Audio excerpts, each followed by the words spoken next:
Chapter 9, and this is the last. A global family.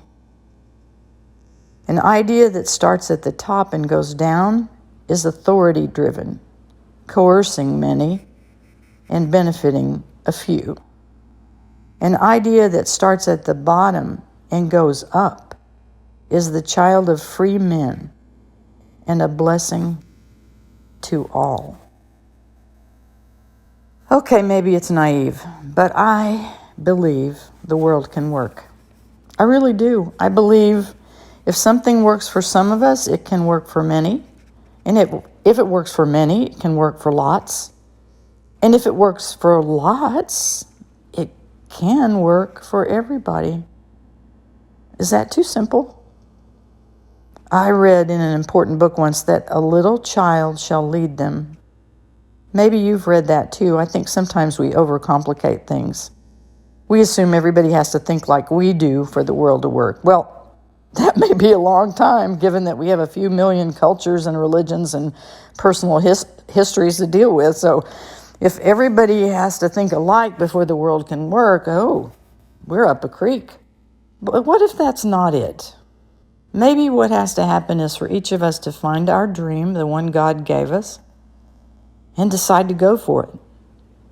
What if we all have a piece of the world's puzzle buried in our hearts, and until we unbury it, our piece will be missing? My job is not to ask what my neighbors are doing with their dream. It's not to ask what someone on the other side of the world is doing. My job is to ask what I'm doing with mine. Once I become committed to my own, then I can turn around and help you with yours. And that's how the world can work. It's not complicated. It never was. I remember coming to one of my first major events after I got started in this business. People were lining up for blocks. I couldn't believe it. When I finally got inside the auditorium, music was playing, everyone was celebrating. Some folks were dancing in the aisles, just having fun. People were high-fiving each other. Everybody was excited. The energy flowing in that room was nothing short of electric. I couldn't have described it then, but it was definitely not a level 1.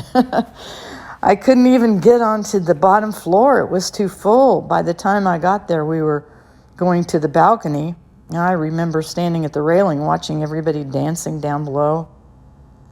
This isn't like a business meeting, I thought to myself. It's more like something else. What is it?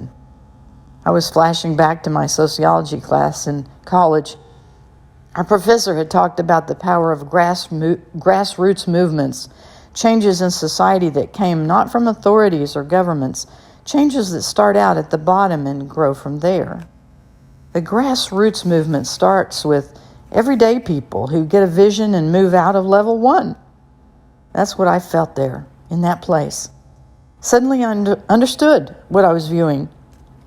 But where's it going, I thought? What's it all about? I knew that every grass movement in history had accomplished something. They addressed major issues and brought about a change in society, starting at the bottom and going to the top. So what's this one all about, I wondered. And as I stood there thinking, I already knew. It's about the redistribution of wealth in the whole world. I got lightheaded just thinking about it.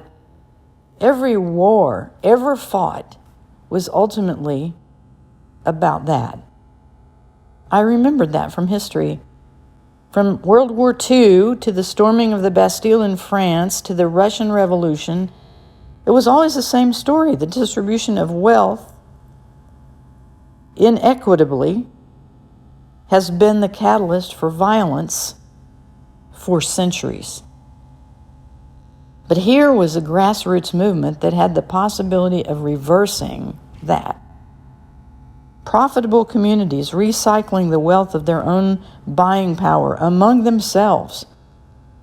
It was indeed a revolutionary concept with the power to change the world.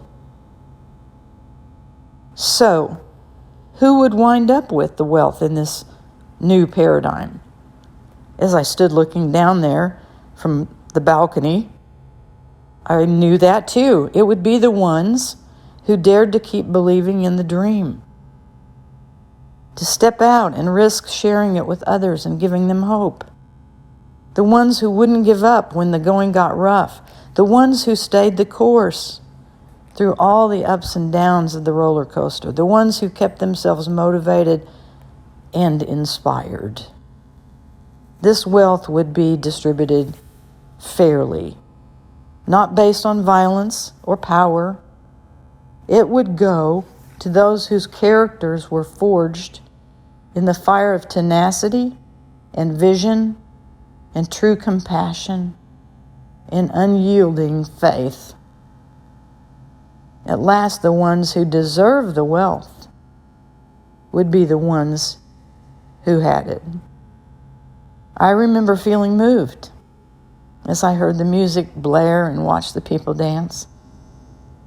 There was much more here than met the eye. I could feel the heartbeat of a whole new world of possibility, a world that worked. Since then, I've only grown more sure of it each day. The men and women who began this vision decades ago have passed it on to us. It has changed in form over the years, but like a child growing from infancy through adolescence to maturity, every stage has been important. Where will it go from here? I have no crystal ball. All I have is what you have. My heart, my hopes, my vision, my faith. But I've decided that it's right. And I've decided that it's possible. And I've decided that my dream is part of the puzzle that will make the world a better place, and I've decided to go for it. How hard is it to buy things through my own business? It's not hard. How hard is it to share that possibility with someone else? A little harder. After all, they might not get it. How hard is it to find my dream? Harder. But if I want to find it, God will help me. He's the one that gave it to me in the first place. How hard is it to motivate myself? Ooh, harder still. Sometimes it requires 90% of my emotional energy to get myself 12 feet off the ground. How hard is it to get inspired? Hardest of all. You have to penetrate the atmosphere of doubt to make it to that level. After that, it's easy. Think about it. The process of the business is not the hard part. It just makes sense after all. Why should you keep on putting all your money through an antiquated distribution system and lose out on the chance to live your dream? That would not make sense. What's hard, though, is the internal journey. You knew that, didn't you? It's not easy to break through your conditioning and venture out into the never land of hopes and dreams until you find the one you're here for. But I can tell you this, it's an adventure much more exciting than Lewis and Clark could have imagined. And even if it's hard, it's worth it. Let me tell you something that was harder. What was harder was living a life of quiet desperation with nothing to hope for. What was hard was going to bed at night not knowing what today was all about. What was hard was telling my children I couldn't be with them and not knowing when it would be different. What was hard was living a life of limitation and debt and endless obligation without dignity or peace. So do I think this path is hard? I'm chuckling, and not really. At least there's a trail to follow, and you won't be blazing it by yourself. And there will be lots of us beside you. You won't be alone. And even if we're still a vast minority, 1 million of us in a world that's several billion strong, we're at the root of a new movement, one that has an honest chance to change the world. And what could be more fun than that?